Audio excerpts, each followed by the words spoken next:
Hello students, मैं miss Neetu Singh और आज मैं the death of the tree जो चैप्टर है उसे कंटिन्यू करने जा रही हूँ।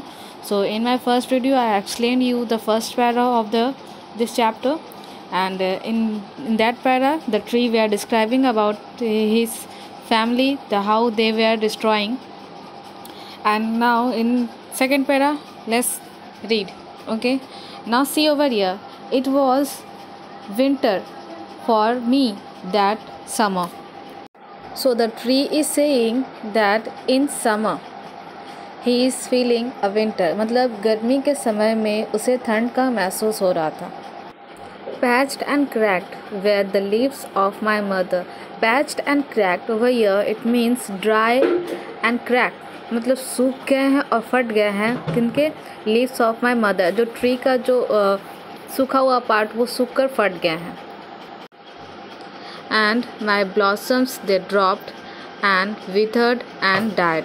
तो यहाँ जो blossoms, जो ट्री के जो blossoms होते हैं, नए नए कलियाँ जो खिलते हैं, वो क्या हो गए? पूरे सूख गए हैं और ख़त्म हो जा रहे हैं. विथर्ड मतलब होता है कि मुरझा गए हैं और वो मरने के तादाद पे आ चुके हैं. My leaves they yellow and wrinkle and curl. तो जो ट्री के जो लीव्स जो हैं जिसमें रिंकल्स पड़ गए हैं और वो येलो हो चुके हैं. येलो होकर वो क्या हो गया कि वो कर्ल हो चुका है. जैसे पत्ते जो हैं सूखे हुए पत्ते क्या होते हैं कि मुरझा कर सूख जाते हैं और उसमें सूख कर वो कर्ली टाइप में हो जाते हैं. Okay. My limbs were now brittle and bare. तो जो ट्री का जो लिम्स जो है, जो नाजुक पार्ट जो है, जिसे हम लोग जब तोड़ते हैं तो फट सा टूट जाता था, बट उसमें अब क्या हो गया? हर्ब्स टाइप में हो गए हैं, जिसे अब बीच में वहाँ पर वुड आ गया है.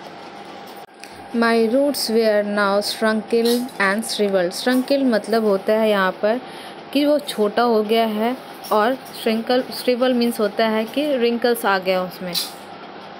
मतलब कि जो ट्री का जो रूट्स है अब वो ख़राब होते जा रहे हैं, छोटे होकर सूख गए हैं अब. No more for me the joyous twitter of bird. It means कि कोई भी अब वहाँ पे कोई भी बर्ड्स नहीं आते हैं वहाँ पे चहचहाने के लिए, जिससे वो पेड़ खुश हो जाए. No more did I harbour and shelter protest. अब यहाँ पे जो ट्री बोल रहे हैं, ना तो कोई यहाँ पे रहने आएगा, ना मैं किसी को अब प्रोटेस्ट कर पाऊँगा, मतलब किसी को धूप या बारिश से बचा पाऊँगा, क्योंकि उसमें जो है अब लीव्स नहीं बचे, वो पूरे सूख कर झड़ चुके हैं. The eggs and the fledgling so tender.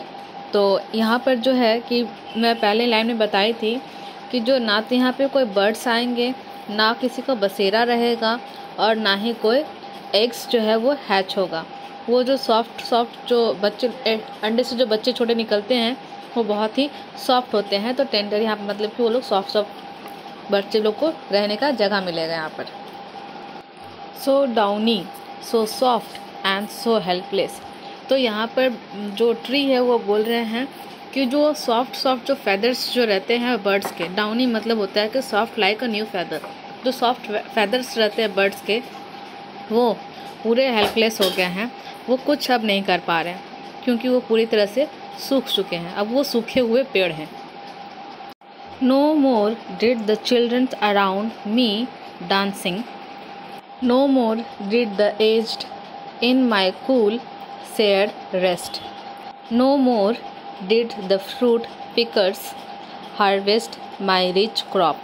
So students, in this 3 line tree बोल रहे हैं कि अब कोई भी बच्चा जो है वो मेरे पेड़ के नीचे नहीं आकर खेलेगा, ना ही कोई एजेड जो है, मतलब जो बूढ़ा लोग रहते हैं, एज्ड होते हैं, जिनका एज हो गया है, वो लोग इस उनके पेड़ के नीचे छाया में ठंडक पाने के लिए आएंगे, और ना ही कोई फ्रूट प्लकर मतलब जो फ्रूट जो तोड़ने वाले रहते हैं अब वो भी नहीं आएंगे. Instead come the dark and सैडी सार. तो वो सब ना आकर आए हैं क्या उनके लिए? वो डार्कनेस, वो अंधेरा, जिसके कारण वो पेड़ पूरी तरह से सूख गए, ड्राई हो गए हैं.